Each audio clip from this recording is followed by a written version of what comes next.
好，又嚟到 Come On You Rest 呢個環節啦。咁啊，顧名思義講關於森林啦。咁啊，之前出咗幾條片啦。咁啊，講關於就係森林嘅一啲嘅比賽後嘅一啲嘅表現啦，或者係啲轉會啦，甚至乎領隊嘅更換啦。即係換咗奧普啦，而家奧普嚟教啦，就唔係紐勞啦。咁啊，亦都交代翻之前紐勞點解會同老細有關係差咗，同埋原來同依度又唔啱啊，咁樣等等等呢啲啦嚇，即係前設啊嗰啲咁樣所有嘢，啲伏線嗰啲講晒噶啦。咁啊，唔好再問點解突然之間會炒咗個咩啦嚇，帶球隊翻入去歐洲賽嘅領隊啦嚇，即係如果你咁都唔聽嘅話，咁你不如就唔好理唔好睇呢隊波嘅嘢啦，好冇啊？咁啊，即係之前有片俾你睇，你又唔睇嘅，唔係理解嘅就聽道聽途說，聽埋嗰啲唔知啲咩嘅消息啊，嗰啲片面嘅嗰啲嘅所謂足球 page 啊，嗰啲咁嘅報導啊，咁樣咁幫唔到你啦，係嘛？好啦，咁今集講咩咧？就係講關於咧嗱，即係國際賽打完啦，咁啊啱啱咁啊嚟緊咧，亦都開始有啲主流聯賽開始翻嚟嘅咯噃，就係咁英超啦，嚟緊都有啦。咁啊，同時間啦，去到下個禮拜咧，歐洲賽都展開啦，即係正式嘅嗰啲正賽階段啊，展開啦。咁啊，先係歐聯嘅，咁啊歐聯之前咧亦都講過啦，即係抽完籤之後個形勢都講過噶啦。咁啊，可以睇翻啦，未睇嘅朋友，之前我抄翻啲片啊，好對上2個禮拜到嘅啫。咁啊，跟住咧，而家係咩？就另外歐霸都抽過籤噶啦。咁森林今年有份踢歐霸噶嘛，係嘛？即係好多隊，即係有啲即係歐霸今季歐霸咧都有唔少啲比較即係為人熟悉嘅球隊，包括維拉啦，係嘛？森林啦，仲有咩？仲有費倫巴治啊、些路迪啊、里昂啦、格流啊、波圖啊，馬賽就冇啦，係波圖啫啊。咁啊冇得馬賽到波圖啦。咁啊飛燕諾仲有里爾啊、羅馬、史特加等等等呢啲球隊咧，就踢呢一個咧就係歐霸嘅，就係咁啊歐霸就哇今季都競爭激烈㗎，即係唔好以為話淨係上季有熱刺有曼聯咁啊競爭激烈，即係唔係㗎，今季反而你見到呢啲球隊其實即係叫做係好似即係比較叫做中型班啲，但係實力好近嘅，亦都其實有唔少咧過往其實都歐聯嘅常客嚟嘅，即係睇到呢啲咧應該歐聯嘅，譬如呢啲咩薩格勒布戴拿模啊、些路迪啊。係嘛？薩爾斯堡啊，跟住就咩啊？甚至波圖呢啲，呢啲應該係歐聯噶嘛？飛燕諾呢啲今季係歐霸就入唔到歐聯，又嚟咗歐霸咁樣啦，就係咁啊，睇翻啦，咁啊，就亦都抽咗籤啦。嗱，咁啊，都有佢啦，同歐聯嗰個嘅玩法一樣啦，咁嘅瑞士制聯賽咁啊，聯賽制咁樣啦，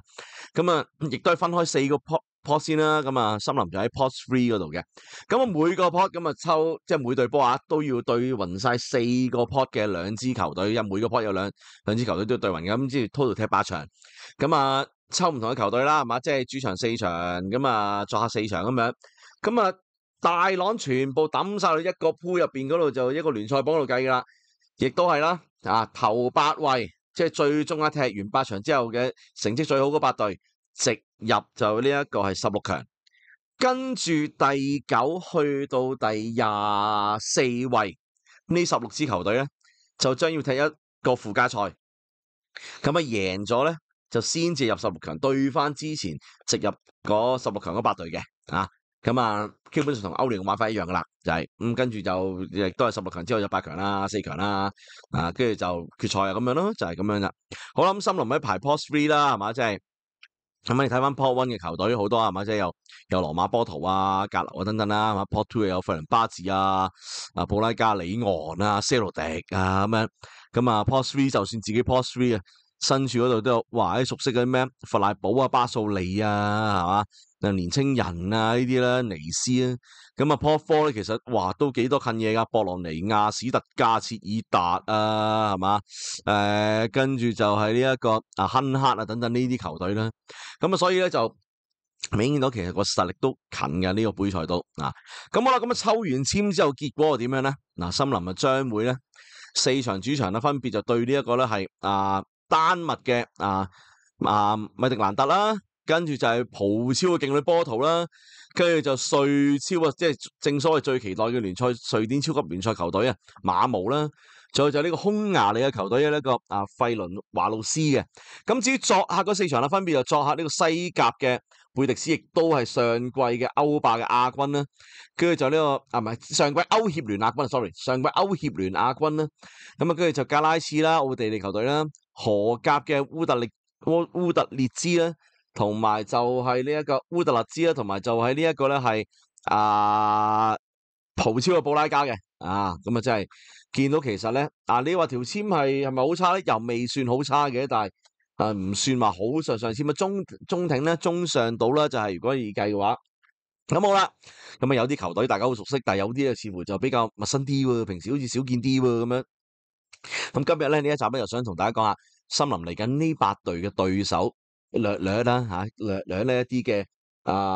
稍稍嘅一啲嘅介紹，或者一啲佢哋即係嘅陣中有啲咩球員係值得留意咁樣啦，就睇下啦，就係同埋即係對方嘅打法同埋就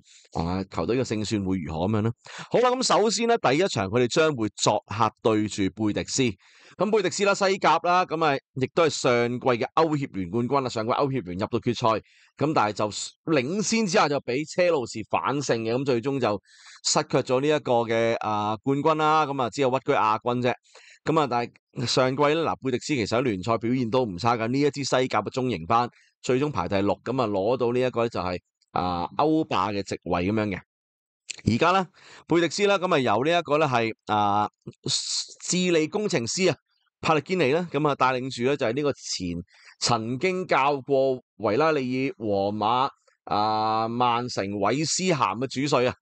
咁跟住咧而家就嚟到呢個就教呢個貝迪斯啦。教呢隊波，工程師其實執得唔錯噶。其實陣中好多咧，貝迪斯好多熟悉嘅面孔嘅，咁包括咩巴爾個 friend 啦，係嘛？即係巴爾曾經當時踢皇馬嗰時俾咗3秒後自己嘅，咁推過咗嗰啲巴查即係嗰陣時效力巴塞中堅就成為咗巴爾呢單嘢嘅受害者啦佢其中一個主角啦，配角添應該話巴查啦咁跟住就。仲有咩球員咧？伊斯高啦呢一個前皇馬嘅中場啦咁科奴斯啦呢一個前韋斯咸中場啦，仲有啦今季正式轉頭過嚟啦，貝迪斯啦俾貝迪斯買斷嘅呢個啦袁奎哥安東尼咁就喺曼聯過嚟嘅奎哥。咁其實奎哥咧老實講，大家又即係成日笑佢啦，係咪喺曼聯嘅時間咁，但係嚟到貝迪斯咧上季咧借過嚟咧表現唔差噶，有板有眼嘅就係咁所以大家覺得就不如佢哋貝迪斯嗰個啦，就係咁所以就最終又去咗貝迪斯。貝迪斯咁其實呢隊波咧就穩打穩紮，上季見到工程師都係利用嗰個就叫做係唔算話好強攻，但係最着重喺個小組推進啦。但同時間亦都會做好防守嘅嘢嘅咁好多時進攻都係靠伊斯高去排牌，咁再利用兩翼係去做一啲嘅側擊咁樣。咁其實個表現咧，即係你見到就係，尤其是以作嗰個歐協聯嗰場波嗰個決賽嗰場波嗰個嘅如果作為一個標準咧，其實呢隊波咧係有能力咧同一啲嘅歐洲強隊係即係即係叫做對碰嘅。雖然實力方面當然唔夠咧，同黃巴拜嗰啲就係唔夠啦。咁但係如果你話要對住英超對住其他嘅德甲嗰啲咁樣咧，其實佢哋未必輸硬嘅。咁當然啦，始終陣中咧，其實另一樣嘢就陣中咧老將都佔唔少咁所以佢哋個體能可能如果 keep 住俾對手咁樣搶嘅話咧，可能都係去到60-70分鐘之後就已經係磨磨地噶啦。咁呢樣亦都係就冇計啦，始終球隊嘅規模唔算太大即係個板凳深度唔算話太深，你唔可能好似皇巴或者馬體會咁樣不斷增兵啊嘛咁所以就呢樣嘢就比較舒適啲。咁好啦，森林第一場就作客嚟到呢一場其實硬仗嚟嘅，你作客去到貝迪斯，咁睇下到時點樣啦咁如果森林而家奧普教若然奧普踢翻一個叫防反，真係好似比較龜啲，所謂嘅龜啲好似就係佢上季帶領熱刺踢呢個歐霸嗰陣時晉身去到決賽嗰個過程入邊必要時嘅龜嘅話咧，其實攞到分，有機會攞到分嘅對貝迪斯因為貝迪斯其實呢啲球隊呢隊波咧，一對住有時可能比較密集啲嘅話咧，就唔係咁容易係可以叫做係即係破關啦。你可以話，因為始終佢哋陣中咧數人物唔算太多唔算太多，咁啊，所以就都係靠一啲嘅兩翼兩翼側擊嗰啲去咁樣佢哋守護人物最主要都係前鋒嘅話，都係嗰個呢一個係非洲前鋒啦，巴金布啦，就係咁同埋仲有呢個阿根廷嘅呢個艾維拿咁樣或者呢個哥倫比亞嘅古祖香南迪斯呢啲呢啲全部都係西甲嗰啲咁樣熟悉嘅面孔嚟噶啦。咁但係佢哋入球率又唔算話十分高嗰啲咁樣咁所以就呢樣嘢，如果可以做好防守嘅話咧，係有能力係可以咧係攞到分嘅，至少要和嘅話唔係冇機會嘅。雖然呢場波係接近嘅硬着硬啲嘅咁樣就係咁睇下到時奧普嘅取態啦。好啦，第二場即係主場第一場啦，就將會出戰有咩咧？就丹麥球隊米迪蘭特。米迪蘭特咧呢隊波咧就上季咧就喺呢個單超嚟排第2，咁亦都咧喺歐洲賽嘅話就喺歐霸都踢到入去呢個淘汰賽階段嘅。其實近年咧單超球隊都唔少都已經係去到啲歐洲賽嘅常客㗎，即係正賽階段，哥本哈根啦、米迪蘭特呢啲啦，經常性甚至乎啲咩諾斯查蘭特呢啲咁樣啦，就係咁好啦。陣中有啲咩球星？首先講下陣中球星咩球星之前咧就講下啦，米迪蘭特呢隊波咧。佢哋咧就即係剛剛咧就真係喺9月先至換完帥嘅啫，就揾咗呢一個咧就係Mike Tupper 即係呢個杜爾堡就過嚟嘅，咁就過嚟執教咁樣踢一個都係一個偏向都係叫做穩打穩紮啦，4-2-3一個陣式啦，偏向都係兩翼側擊落去咁樣，好丹麥式嘅踢法咁如果呢個陣中有啲咩球星比較熟悉就係咩咧？就係今季回流翻嚟丹麥啦嘅前搬茅中場比寧呢個中場後上冚上嚟進攻嗰個意識係好強嘅啲遠射甚至乎即係 box to box 做一個 box to box 係好稱職嘅，喺搬茅嗰陣時成日見到啦。咁略嫌就似乎係踢嗰啲腳法比較粗枝大葉啲，同埋就硬係覺得個場上面嘅紀律都爭啲啦，就係咁。另一個咧就如果米迪蘭特啦，咁比較嘅佢哋嘅射手嘅呢一個咧係基索佢應該係咩咧？比索基尼亞嘅基內亞比索嘅前鋒，呢個非洲前鋒迪祖啦咁係一個首席射手嚟嘅。但係另一個前鋒咧，大家好熟悉噶啦，香港球迷尤其是記唔記得有個叫曹圭成曹圭成咪就係正係22年卡塔爾世界盃，即係幫韓國啦，即係對住加納兩個頭錘頂一梅開一度追翻2-2咁。雖然嗰場波最終輸啫，但係韓國嗰屆嘅正選前鋒啦打起咗啦，嗰個中鋒咁曹圭成正就喺踢緊米迪蘭特嘅而家但係曹圭成啦大家如果最近網上面如果睇到有相嘅話睇到啦，就因為佢之前就受傷，咁要接受手術嘅時間不幸咁樣就受到細菌感染，咁搞到咧就好耐最近先復出，但係復出到而家咧已經咧鏟晒青個頭成個阿叔咁嘅款啦，已經唔係以前嗰個咁惡霸嗰個咁靚仔咁樣啦，就係不過 anyway 啦希望佢都可以踢翻起咧，就係咁曹圭成啦係嘛，都係米迪蘭特嘅中鋒嚟嘅。咁我哋咁睇人腳嚟講，就米迪蘭特就感覺上咧就一定冇森林咁咩噶啦，咁好噶啦。咁主場對住其實森林呢場波老實講點都係要求係要以贏波為目標噶啦。咁但係亦都唔可以大意米迪蘭特嗰啲丹麥球隊北歐球隊咧，真係嗰啲死球攻勢或者一啲嘅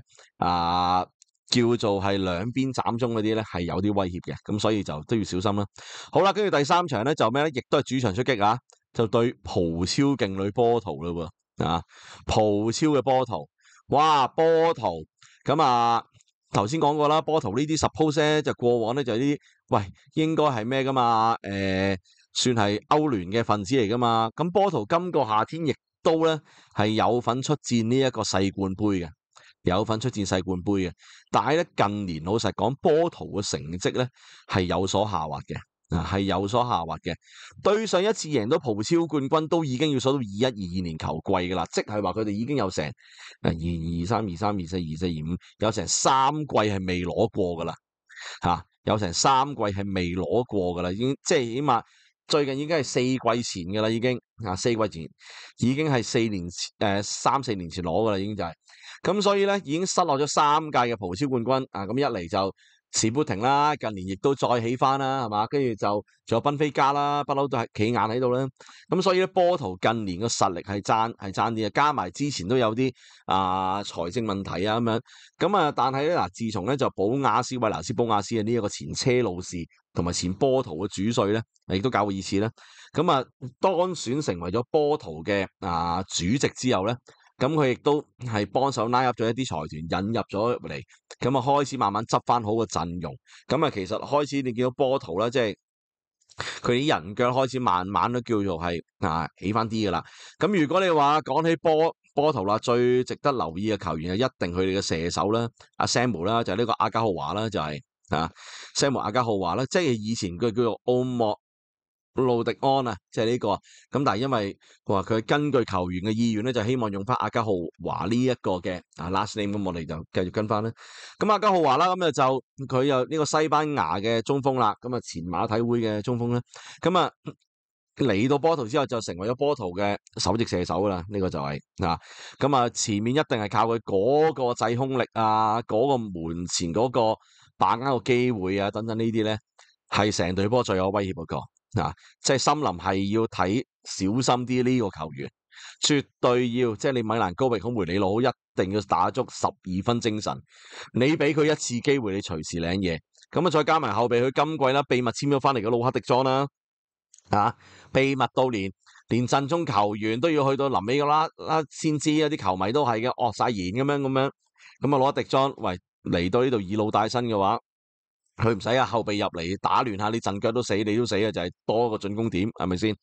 咁啊，仲有一個要留意啊，就係呢一個咧，佢哋個新星嘅就係呢一個摩拉86號嘅呢個摩拉，落地個摩拉咧，都係嘅。呢一個係中場球員咧，近年葡萄牙咧好值得留意嘅新星嚟嘅，攻守有道嘅就係咁啊，所以咧呢場要硬仗啦，主場對波圖，加上對手嘅歐戰經驗比我哋豐富，咁啊，所以呢場真係。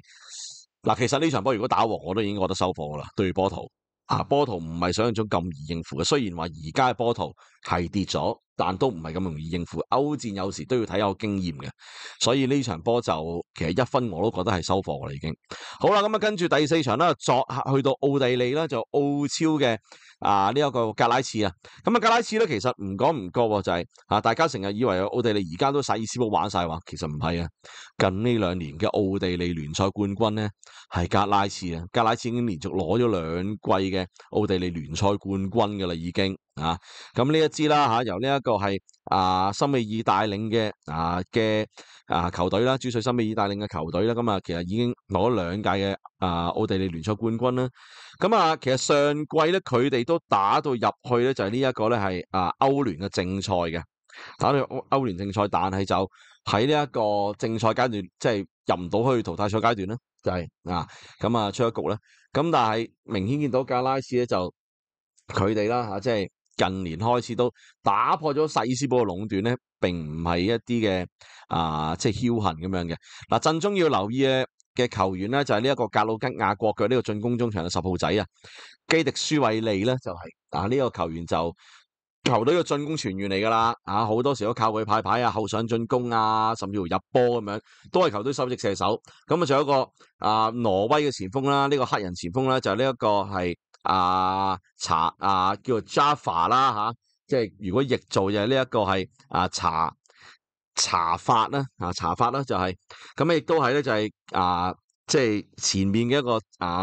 即係叫做前鋒喺前面做一個串腰咁樣。咁所以呢一個咧就亦都係後防要小心啲嘅。不過咧格拉茨明顯人腳方面咧就真係爭啲㗎啦，就係咁而且佢哋個踢法都係偏向就係呢一個係轉成中場咧，就係都係比較偏向係個中場，雖然就即係叫做救人啲，但係邊路方面咧就唔係話10分之救人係去防守嗰啲咁樣。咁所以咧，如果呢場波森林打兩邊嘅話咧，其實容易係可以即係揾到食㗎。呢場波所以作客雖然話作客，但係要以攞3分為目標啦，冇得講㗎啦。好啦，第5場咁翻到主場咯。對馬毛喎，瑞超嘅球隊馬毛。嗱，呢場話題性啦，點解啊？因為呢場雙方啊，就真係再幾時啊，即係可以話即係7、9年之後再一次對壘啦。而對上一次對壘正正就係79年嘅歐冠杯決賽，就即係森林對馬毛啦。森林嗰場就贏咗波啦，贏咗呢個係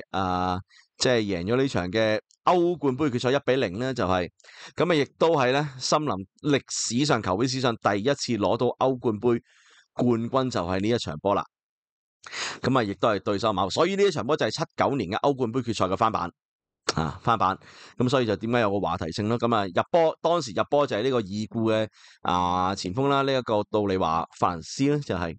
好啦。咁啊馬毛咁啊，如果你話瑞超勁旅啦，係嘛？即係連續2季嘅瑞超聯賽冠軍，但係今季明顯跌咗，暫時只係排第4啫，同榜首嘅呢一個米贊比咧，就係呢一個咧就相差咧都幾多分下嘅。冠軍應該係難講，冇噶啦，應該難搞噶啦，就係冇啦，衛冕應該都失敗噶啦。咁啊，其實陣中咧馬毛都有唔少熟悉嘅面孔嘅，包括中堅咧曾經效力呢一個賓福特嘅呢個邦道斯贊臣啦，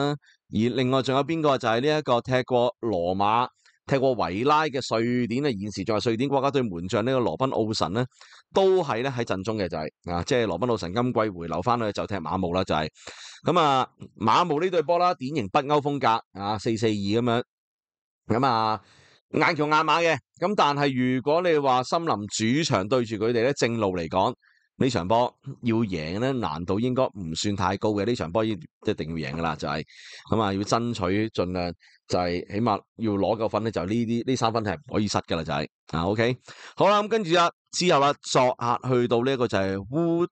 烏德勒支。荷蘭嗰邊荷甲嘅球隊烏德勒支咧，目前就由呢一個咧係贊斯咧主帥贊斯帶領咧，咁佢哋咧上季咧就喺呢一個荷甲聯賽排第4嘅，咁啊入咗嚟呢個歐霸啦，今季入咗嚟歐霸啦。陣中要留意嘅球員就係呢一個咧，佢哋嘅首席射手呢個米基爾洛迪古斯，上季借將嚟嘅，今季又正式買斷啦。咁呢個球員咧就西班牙球員咧就好好波嘅，腳下功夫又真係冇得頂噶啦，就係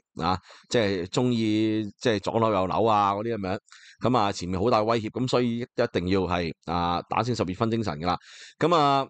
對住荷甲而家贊斯咧呢一個教練咧，佢個踢法比較偏向都係防守性啲嘅。咁可能呢樣嘢就要睇下奧普嗰種嘅功力啦。你嗰種進攻足球嘅功力係可唔可以喺呢一度咧就可以撕破到對方防線啦？呢場老實講，烏德勒支咧雖然話上季荷甲排第4，但係如果以荷甲球隊嚟講，佢嘅人腳唔算話太好嘅啫。真係唔算太好，打整體為主，咁所以呢場波咧真係森林都要以攞3分為目標啦，就係冇得講嘅啦，就係好啦。跟住之後對住咩咧？就係作客布拉加啦，都係作客啦。布拉加葡超球隊布拉加葡超雖然話3大勁旅啦，傳統係嘛，即係呢一個係波圖士砵亭跟住就係仲有就係呢一個係賓菲加咁樣。咁但係如果你話要數到即係要整個 Big Four 要湊多隊嘅話咧，其實布拉加喺近呢10幾20年咧，佢哋真係證明到佢哋係葡超第4勢力嚟嘅。雖然衝冠軍往往都衝唔到啦，唔到佢哋噶啦。咁但係佢哋往往近10幾20年都成為歐洲賽嘅常客。試過入歐聯添啦。咁亦都係之前無論足協杯或者甚至歐霸都好啦，都經常見到佢哋個名噶啦。即係有能力去叫做去串腰下咁樣。爭冠軍未到佢哋，但係問題去亂下局咧，佢哋經常性都亂到嘅就係布拉加呢支球隊啦。咁上季喺葡超排第4啦，正有第4勢力啦，係咪先？咁亦都咧歐霸咧係喺呢一個正賽階段咁樣入唔到淘汰賽嗰邊嘅啫。咁陣中咧就而家目前咧由呢一個咧係西班牙籍嘅主帥卡路士維辛斯嚟帶領。咁呢個教練都係睇一個4-3-3偏向進攻小組推進嘅踢法嚟噶啦。咁亦都喺陣中嘅首席射手就葡萄牙國嘅呢個賀達啦。咁當然啦，最出名一定要留意就係老將嘅祖奧莫天奴啦。踢過狼隊、踢過波圖、踢過士砵亭嘅呢一個祖奧莫天奴咧嚟咗布拉加啦，即係叫做雖然話今季都39啦、38-39啦已經。咁但係咧仲有貨賣佢喺中場，佢嗰度踢法其實咧佢嗰套踢法唔使話唔係話太嘥力嗰啲嚟嘅，佢鬥住喺後防，唔係後防，鬥住喺個防中位，但係憑住佢嗰種嘅嗰啲嘅視野嗰啲去俾波派牌咧，同埋鬥翻住個位放長傳啊嗰啲咧，係可以仲有得踢嘅，尤其是翻到葡超可以比較養生啲啊，咁所以咧就係呢個亦都係可以話係布拉加啦，目前陣中嚟講佢係控制住節奏係靠佢啦，就係。咁所以咧就呢場波作客嚟到布拉加咧，係森林可以話其實同佢哋5波嘅啫，真係5波嘅啫咁睇下可以最終可唔可以叫攞到分走啦？好啦，最後啦就係呢一個咧就係主場對住匈牙利嘅球隊費倫華魯斯啦。咁費倫華魯斯啦上季就呢一個係匈牙利嘅聯賽冠軍，亦都係其實連續已經係2季嘅，至少就係都好似唔記得連續幾季啦，已經就係即係匈牙利嘅班霸嚟嘅啦呢隊波。咁上季亦都踢過歐霸嘅，不過就喺呢一個淘汰賽階段咧就 play off 淘汰賽階段嘅附加賽嗰度咧就出一局咁樣。咁如果講咧費倫華魯斯咧最出名咧就反而唔係球員，而係個主帥個教練。點解咧？佢哋而家個主帥咧就係叫做羅比堅尼啊！大家係咪覺得好熟悉嘅名字啊？冇錯，咪就係踢過即係踢過由狼隊、高雲地利，跟住就國際米蘭、列斯聯、熱刺，又短暫踢過利物浦，跟住又踢過韋斯咸、些路迪，之後去美職同阿咸爺同隊一齊攞到呢一個美職冠軍，踢過 LA Galaxy 攞過你美職冠軍嗰個咯，咪就係嗰位羅比堅尼啊嘛，就係就係佢而家咧就係呢一個費倫華魯斯嘅主帥嚟嘅羅比堅尼帶領嘅費倫華魯斯啦，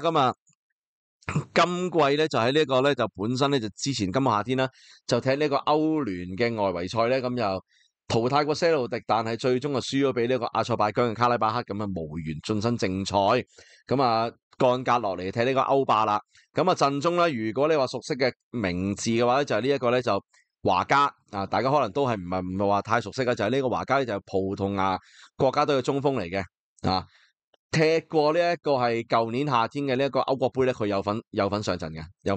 就係亦都好似係正選添啊，正選中鋒係嘛，就好似係咧，就係所以咧就佢亦都係球隊首席射手啦，所以就呢一個係費倫華魯斯但係其他球員相對地又比較平庸啲，咁所以呢場波森林冇得講啦，一定要攞3分為目標啦。綜合嚟講啦，咁所以咧就即係睇似乎咧主場至少要4場波。保持不敗之餘，要攞最起碼你想要攞10分即係3勝1和呢個至少啦。作客亦都係啦，盡量攞得幾多得幾多。你對住尤其是加拉刺嗰啲咧，烏特勒支呢啲咧，真係咧要盡量贏贏到個贏嗰啲嚟噶啦，就係冇得好講，你爭出線係要咁嘅就係。咁好啦，森林啦，上季個表現啦，令人驚喜啦，係咪先？就係被睇淡之下啦，一度咧就躋身去到咧英超嘅前列嘅位置，只不過臨尾季尾冇力季尾乏力跌翻落嚟，最終第7叫做衝刺嘅，本身第7嘅只係歐協聯嘅資格啫，亦都啦受惠於啦就水晶宮啦，即係雖然話攞咗足總杯冠軍，應該攞到歐霸杯資格，但係因為佢哋個老細喺 deadline 之前啦，又冇申報咗佢嗰個嘅即係冇解決到佢個同嗰個叫 multi ownership 嘅嗰個股權嘅問題啦，亦都冇覆人哋嘅歐洲足協嘅 email 啦最終嘅被罰咧就降格落去踢歐協聯，森林就受惠於呢樣嘢咧，就升翻上去踢呢個歐霸啦。好啦，今季即係可以踢翻歐洲賽，亦都係咧。森林好耐噶啦，30年未踢過啦。對上一次就去到95-96年嘅球季，當時咧森林咧入到去好似係8強輸咗俾呢一個拜仁慕尼黑，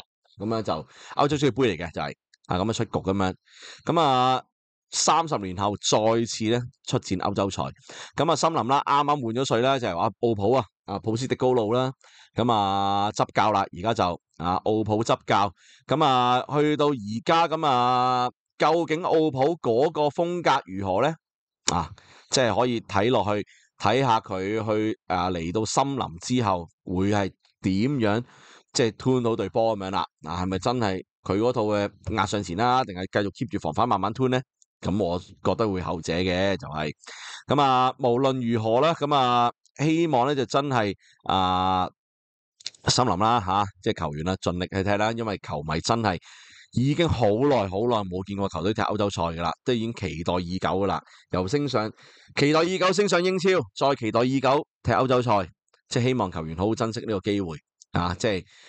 為球迷帶嚟一啲嘅，即係一啲再一次帶嚟驚喜咁樣啦，就係咁啊歐霸啦，咁啊踢完8場正賽之後就開始淘汰賽啦，咁之後如果森林入到淘汰賽之後，我哋會再講嘅形勢如何啦。咁啊決賽咧，亦都將會今季嘅決賽咧，歐霸決賽就會喺土耳其比錫達斯嘅主場嗰度舉行嘅。咁即係話希望森林啦，去到出年嘅5月尾咧，係仲可以有一場波喺土耳其嗰度踢啦。咁啊，大家明白啦。OK， 好啦，咁啊，今集時間嚟到呢一度，咁中意呢一條片嘅朋友，麻煩擺低個 like， 同埋 subscribe 呢一條 YouTube channel CLSS comment like subscribe 同 share， 咁就 YouTube 度撳個鐘仔收通知啦。正常嚟講有新節目同埋 live 都會彈出嚟通知大家嘅，咁就 follow 埋 Patrick 樂園道 IG， 因為逢親有新節目同埋 live 嘅預告，我都會喺 IG 度出 post， 亦都會掟上 IG story 嘅。好，我哋下次節目時間再見，拜拜。